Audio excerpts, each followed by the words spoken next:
Assalamualaikum warahmatullahi wabarakatuh. Bismillahirrahmanirrahim. Allahumma sholli wa sallim ala sayyidina Muhammadin wa ala alihi washabihi asma'in amma ba'du. Sedanten ingkang kula hormati wabil khusus teman bapak kula Kiai Haji Agus Ali Masyuri. Beberapa kiai yang tanpa ngurangi rasa hormat, saya hormati semua. Ini ada beberapa Gus. Ini saya ngaji insyaallah seperempat jam. Seperempat jam nanti yang menghisap Gus Kausar berapa Gus? 10 menit. 10 menit. Begini, sebetulnya saya membela semua umat Islam itu ahlul jannah, karena saya ini ibarat marketing. Kalau orang Kristiani itu kan setiap orang mati sudah tenang bersama Bapak di surga. Jadi kampanye itu menarik sekali. Sementara kita sudah kiai, sudah imam masjid, sudah ulama, masih saja dikhawatirkan su'ul khotimah. Ini kalau kampanye ini tidak imbang, ini nanti saya takut kalah. Makanya saya bilang pokoknya semua orang mukmin itu ahlul jannah. Karena memang asli hadisnya seperti itu, man qala la ilaha illallah dakhalal jannah. Bahwa kemudian ada beberapa kiai yang mungkin wataknya itu pesimis, kemudian bikin sekian aturan-aturan yang sebetulnya itu cerminan dari pesimisnya, terus akan-akan masuk surga itu susahnya bukan main. Nah itu saya tidak setuju, karena tadi pasti kalah dengan kampanye sebelah yang setiap orang mati dibilang sudah tenang bersama Bapak apa? Di surga. Jadi ini penting. Terus kedua saya bilang agama ini sudah begitu baik, masa kunci surga sudah dibocorkan, miftahul jannah la ilaha illallah. Masa sudah pegang kuncinya nggak jadi masuk surga, itu kan aneh. Ya sudah masuk saja, tapi tidak usah minta bantuan saya, masuk aja, kan sudah pegang kuncinya. Terus ketiga, kenangan terburuk saya ketika jadi kiai itu gini, saya ada beberapa guru SD datang ke saya, ini agak-agak masalah besar. Gus, boleh nggak buka ujian nasional yang masih disegel? Semua guru bilang nggak boleh, itu kriminal kan. Ada satu guru yang bikin analogi agak kacau.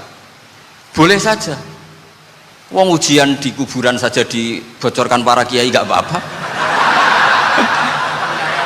Itu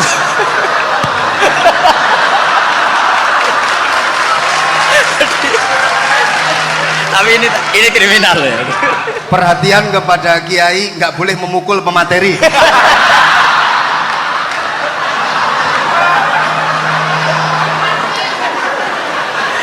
Jadi tentu itu analogi yang salah kan. Marrobuka kan, Tuhan kamu siapa, nabi kamu. Tuhan kamu siapa, nabi kamu siapa, imam kamu siapa. Ini kan sudah dibocorkan oleh para kiai. Artinya apa? Nak raiso jawab kebablasan gitu. Terus guru ini berpikir kalau ujian akhirat sekrusial itu saja bisa dibocorkan, kenapa ujian nasional tidak boleh? Tentu ini kias yang salah, saya tidak ngajari seperti itu. Tapi saya ngajari ke kalian betapa mudahnya masuk surga. Kunci jawaban sudah dikasih, kunci pintu masuk sudah dikasih. Kok sampai tidak masuk, ini kebablasan. Paling salah gurunya. Jadi ini kenapa saya sering cerita orang mukmin semuanya itu min ahlil jannah, itu saya jamin.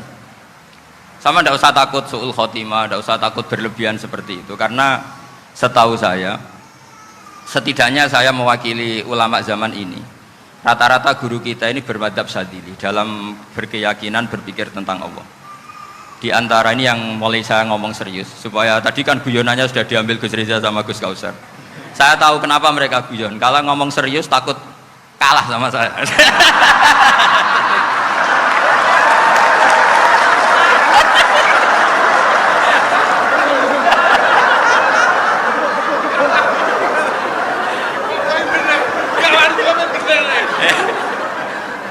Karena saya ini sudah terkenal pemikir serius, jadi artinya itu satu kepintaran mengalihkan. Ya, oh ya, sudah itu satu kecerdasan.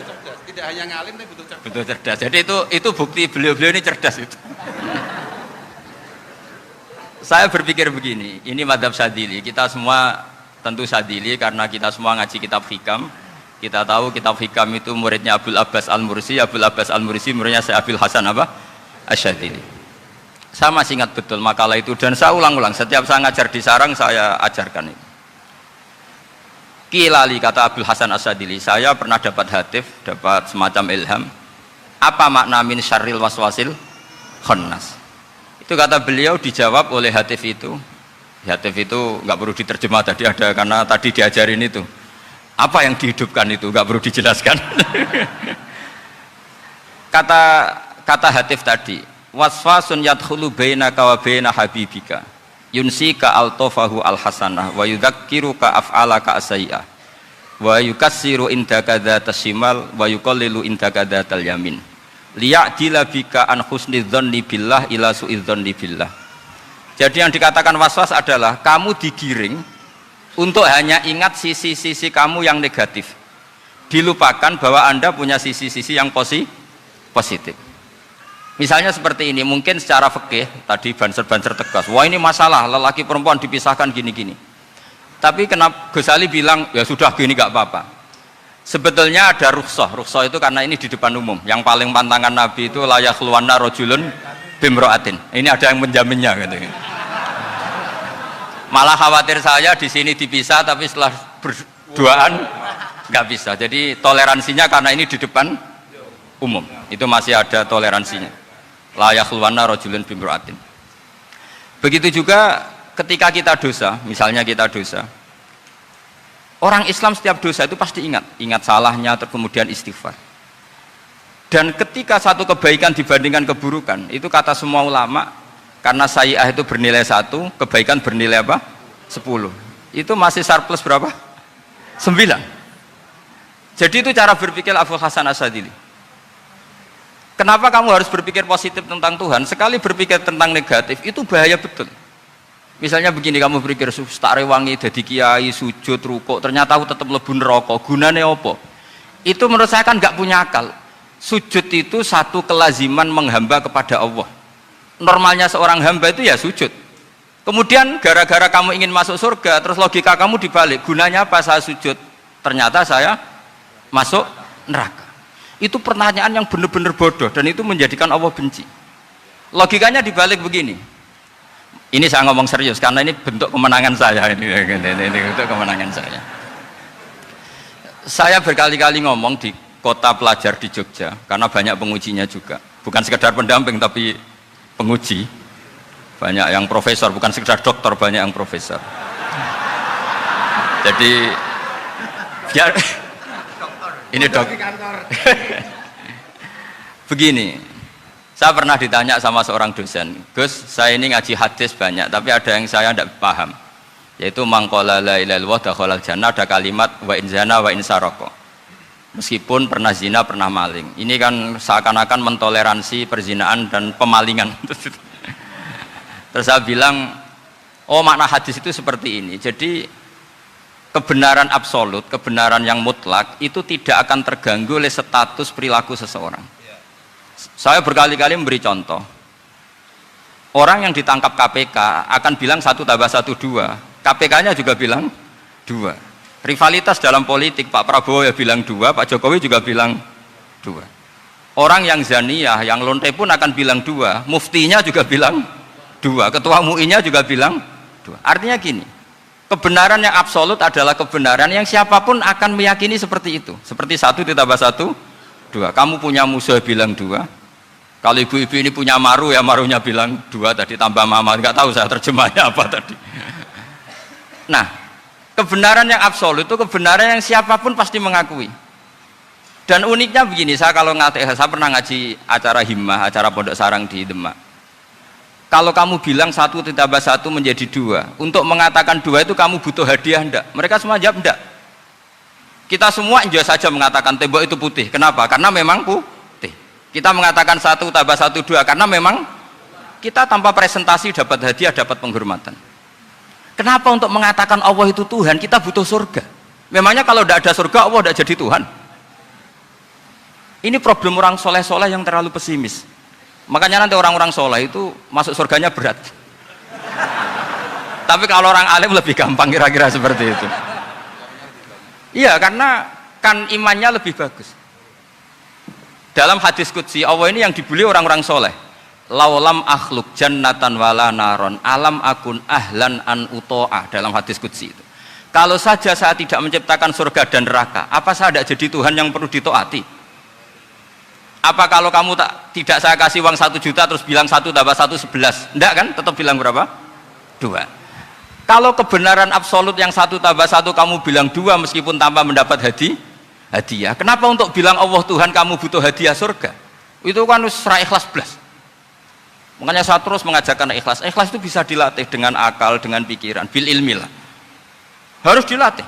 Nah di sini ini momen atau makna yang mestinya harus difahami wa inzana bahwa kalimat ini sah meskipun dilafatkan seorang yang pernah zina. Sama seperti 1 tambah 1 2 sah, diucapkan siapa saja sah. Dan siapapun akan mengucapkan itu secara ikhlas. Ini penting saya utarakan.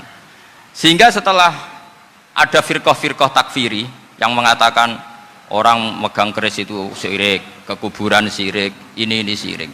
Itu salah besar. Salahnya adalah tadi kalimat-kalimat atau kebenaran-kebenaran absolut ini sudah jadi sibghatullah man ahsanu minallahi sibghah. Kalimat ini begitu absolut di hatinya orang mukmin. Sehingga ketika terganggu oleh hal-hal yang adat istiadat kayak pegang keris, kayak apa, ini tidak mengganggu. Tetap kualitas iman ini di atas keyakinan adat membawa apa keris. Kalau orang membawa keris menjadi syirik karena percaya sama makhluk. Orang misalnya kejawen kalau nggak bawa keris nggak nyaman. Orang kota itu kalau nggak bawa ATM juga nggak nyaman. Itu tidak dihukumi syirik. Kamu pergi lupa bawa HP nyaman enggak? Enggak, kenapa enggak dihukumi syirik?